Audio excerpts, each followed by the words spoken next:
Hey YouTube, it's Marita and welcome to another edition of the Nurse Lounge. Today we're going to continue our series, or my series, on my narcissistic marriage, my road to recovery. And today's topic will be grooming. If you want to see what I'm talking about when I say they like to groom you, please stay tuned. All right, and we are back. I would like to talk to you all about what it happens when the narcissist grooms you. When they groom you, they are grooming you to prepare you for what they want you to be. This is what I call the setup. So grooming is like the setup, okay? They tend to, love bomb during this whole setup. They listen to you, they cater to you, they do the things that you want them to do. You think they're the perfect person for you. Or if it's not a relationship situation, like a intimate relationship situation, let's say for instance it's your boss.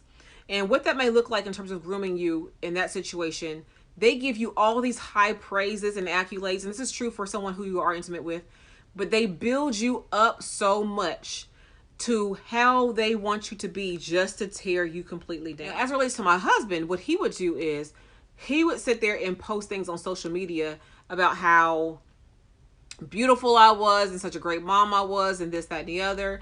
He would tell me I'm doing such a great job. You're so smart. You're so this. When we first met, he was like, oh, you're doing a great job. I just want to help you with these kids. You don't have to, I was a single parent at the time.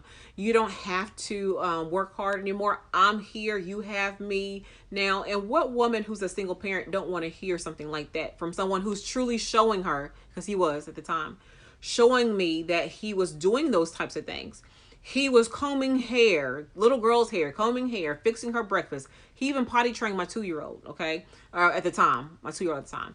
He potty trained her. He would take them to school. He would take them shopping. He would take them to McDonald's. And they were talking about girls who's not even his. The girls were not his. My boys, that after we got married and had children together, those were his. But my girls were not his. He was doing all these things. He was grooming me to, it's kind of like getting you ready to be who they want you to be. They get you so emotionally attached and involved because like, okay, oh, I got her now, or I got him now. I've reeled them in. I've baited them. That's what they do. They bait you and you fell for the bait. Okay. And what they always do is when the time is appropriate, that mask that they wear, especially the covert narcissist, they tend to peel it back. And you begin to realize this whole time after they got you in and got you suckered, they could have got you pregnant by then. They could have married you by then. Whatever it had to do to kind of seal the deal for you, they do those things. They don't mind getting you pregnant. Or if it's a woman, she don't mind getting pregnant by you because she knows that's a way that she has to keep you forever. Once you have children with someone, you can't just break it off and be done with them. You have to co-parent, or you should be co-parenting. As long as there's no physical harm to, you or the children, that you should be co-parenting. And he groomed me in such a way that I thought he was like, oh my gosh, he is everything that I ever wanted him to be at the beginning. And then, and mind you, we courted for 5 years. We dated for 5 years. He moved in with me at a certain point in time. And we did this for 5 years. So it's not like I just met him yesterday and 2 months later I'm in love and therefore we got married. For 5 years we went through this and he groomed me for 5 years to the point where, okay, by the time I got to year 6, I was like, we need to go ahead and get married. We've been shacking up for too long and I wanted to have more children and I wanted to do it the right way. And so he groomed me those whole 5 years for me to realize, even after we got married, that he wasn't about shit. He was not about nothing. Okay, about nothing. He wasn't about anything. He had no goals, drives, ambitions, no nothing. And yes, there were red flags. There were plenty of red flags that, not only me, but we all choose to ignore from time to time. And that's where I'm at fault there because of the red flags that I chose to ignore. But just know that does happen from time to time. And that's basically how he groomed me. And, then as the relationship went on, he would kind of get into this pattern of, he would do something terrible. And then of course, oh, I'm going to change. I'm going to change. I'm going to change. And so for the next 2 months, he is back to how I met him to begin with, doing all the things he's supposed to be doing, everything is great. And then slowly but surely he reverts back to his old ways because When they revert back to their old ways, that's who they truly are. That's them. That's the essence of them. Because it doesn't take, it's just like having a bad habit. Once you become, even though this is a personality disorder, like having a bad habit, you know, you say, I'm going to quit this, I'm going to quit that. It takes time for you to quit and stay quit. You know, it takes time for you to do that. They don't do that. They just simply go back to their old ways of doing things. And then you're sitting here wondering like, so you been playing me this whole time? And of course they would never admit to that. Most of them don't. But that's just an excellent example of what that looks like when they try to groom you. So be mindful if you are being groomed, if any of these things that I've went through sounds familiar to you, whether it be from a boss, from a family member, because sometimes family members do the same thing. Anybody who gets you all groomed, so to speak, just to do something for you to do something for them. And when you do for them, it always messes up something. People, you don't have to have an intimate relationship. It could be your family member. It could be your boss. It could be, anybody who does this to you and they groom you as such. So these are the kind of videos that's going on in my series of my narcissistic marriage. I am okay. I thank you all for your concerns and for, your prayers. Please continue to pray. If you are spiritual, continue to pray for me. I'm doing fine. But the thing is, I want you all to know that I am at a point in my healing stage right now where I'm able to share with you what's going on. I was not able to share with you before because I was actually still blinded by his antics. Okay. Very much blinded by his antics. And now I feel like I'm at a point now where I can grow and I'm healing. I'm getting my power and control back. And we're not divorced yet by any means. I'm going to actually file for that here soon. But even then there's a process to that.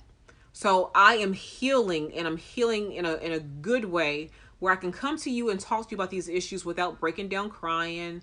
I'm coming to you with a clear head, a clear conscience.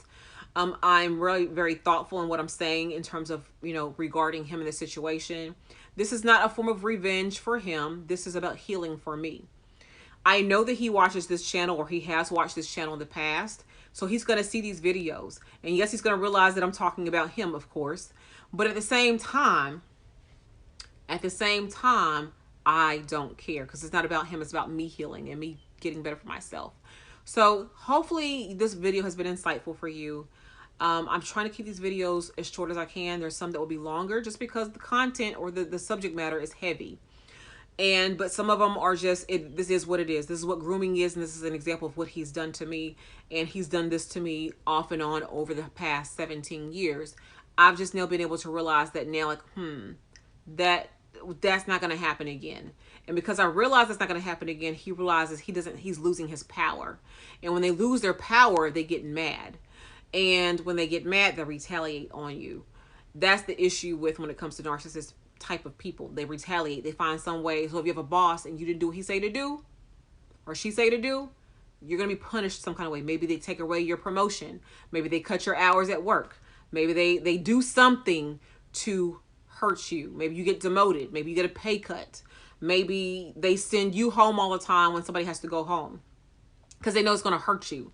They will do things purposely to hurt you when you, they do things purposely to hurt you when you do something to hurt them and their ego. And that's basically what it's about. Narcissists love attention. And when you don't give them the attention that they want, even negative attention is better than none. This is what they do. All right. I want you to comment, like, subscribe, and definitely follow me and on IG. The handle will be at the top somewhere or at the bottom in the description box and in the banner. You will find me there. You will find me and my journey for my DMP over there. I have more content here on this video for this series, as well as makeup, beauty, fashion. I also have my nursing videos, which I happen to love, which a lot of you like my work vlog videos if you're here for that. If you are here for the narcissism videos, welcome. This is just a segment of what I do, a series of what I do, but I'm actually a registered nurse. I've been a nurse for 16 years now, and I just finished my doctoral degree Feel free to look at any of those videos. If you think you want to come to nursing, you have questions about nursing, definitely comment those below. I don't care which video you comment under. If you want to comment a nursing question under this one, because this is what you happen to see, that's perfectly fine. If you have narcissism questions, definitely that's fine. You can ask me how I deal with it, or just we can just kind of chat in the comments about what they are like. But I'm not here to give you kind of advice other than to leave. The only advice I'm willing to give you all, and all of you all, is to leave. I don't care if you have kids with these people. I don't care if you're pregnant right now. Set you up an exit strategy to leave. I don't care if you got married yesterday. Go get it annulled. Okay? If you've been knowing for the whole time and you can't find those red flags and you're like, ooh, all that stuff sounds familiar. And you feel like, no, I shouldn't. You know on that day that you got married, you should have never got married to that man or woman. And I'm here to tell you, I know the exact same, I feel the exact same way. The day I got married, I had a feeling that I should have never did that. And, you know, here we are. 7 or 12 years later from marriage, but 17 years later from a relationship when it started.